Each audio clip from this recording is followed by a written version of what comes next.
ગીરગઢડા તાલુકાના ધોકડવા ગામે marketing yard ફાળવવા ચેમ્બર ઓફ કોમર્સના પ્રમુખ મનુભાઈ કવાડની મુખ્યમંત્રીને રજૂઆત। ધોકડવા ગામ ગીરગઢડા તાલુકાનું સૌથી મોટું ગામ અને અંદાજિત ધોકડવા ગામે 400 જેટલા વેપારીઓ હોય તેમજ ધોકડવા ગામમાં 45થી વધારે ગામોનું ખરીદી કેન્દ્ર ધરાવતું હોય છે।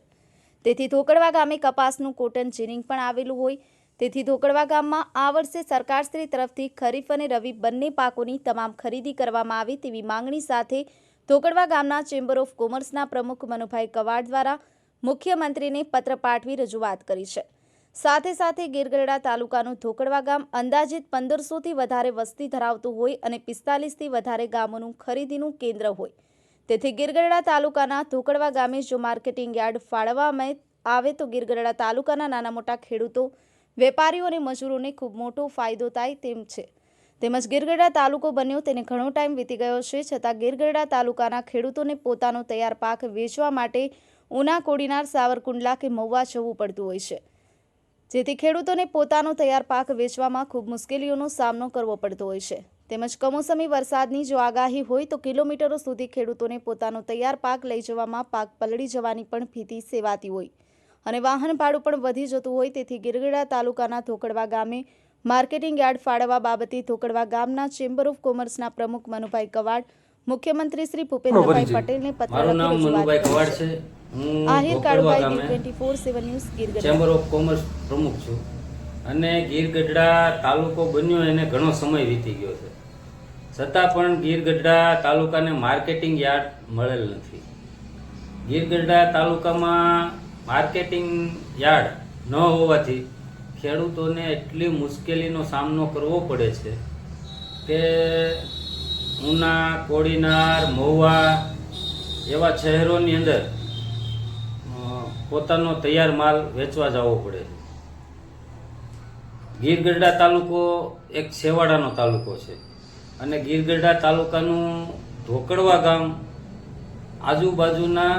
44 ગામનું ખરીદીનું કેન્દ્ર છે। તો ગીરગઢડા તાલુકામાં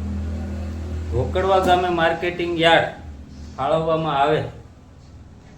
તો ગીરગઢડા તાલુકાના સેન્ટરનું ગામ હોવાથી ગીરગઢડા તાલુકાના મોટા નાના એવા તમામ ખેડૂતોને જ્યાં મુશ્કેલીનો સામનો કરવો પડે છે એમાં ઘણો બધો ઘટાડો આવેલ છે અને એ જે માર્કેટિંગ યાર્ડ છે એ જો ધોકડવાને ફાળવવામાં આવે તો પહેલાં તો ધોકડવાની અંદર 400 જેટલી દુકાનો આવેલી છે। 400 દુકાનના વેપારીઓ છે, અંદાજિત 400 જેટલા વેપારી છે તો એ વેપારીને પણ ફાયદો થાય, ખેડૂતોને પણ ફાયદો થાય, પછી તેની અંદર જે મજૂરો કામ કરે એને પણ ફાયદો થાય અને ખેડૂતોને હાલ તો જે અત્યારે કમોસમી વરસાદ જે થાય છે કમોસમી વરસાદને હિસાબે ખેડૂતોને લાંબા રૂટ ઉપર જવું પડે, કિલોમીટર દૂર સુધી પોતાનો પાક લઈને જવું પડે, કહેવાય કે સાવરકુંડલા જવું પડે,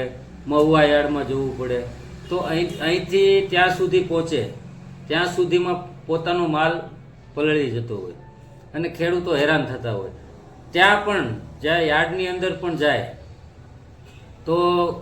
વરસાદનું વાતાવરણ જો થઈ ગયું હોય તો 2-3 દિવસ રોકાવું પડતું હોય છે। એના બદલામાં જો અમારે ગીરગઢડા તાલુકાને યાર્ડ ફાળવવામાં આવે તો ખેડૂત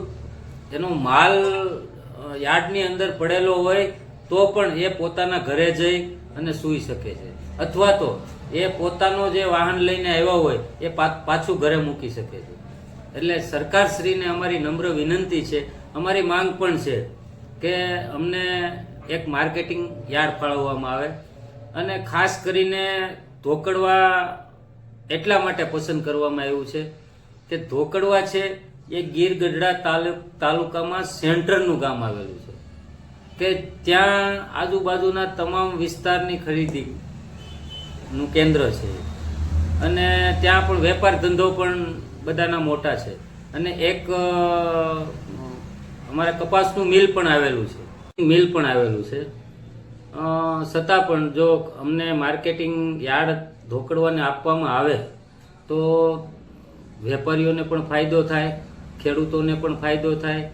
અને હાલ મજૂરોને પણ ફાયદો થાય. ગીર ગઢડા તાલુકાની અંદર હાલના સમયમાં અત્યાર સુધીમાં કોઈ એવો ઉદ્યોગ નથી કે જેની અંદર મજૂરોની જરૂર પડતી હોય.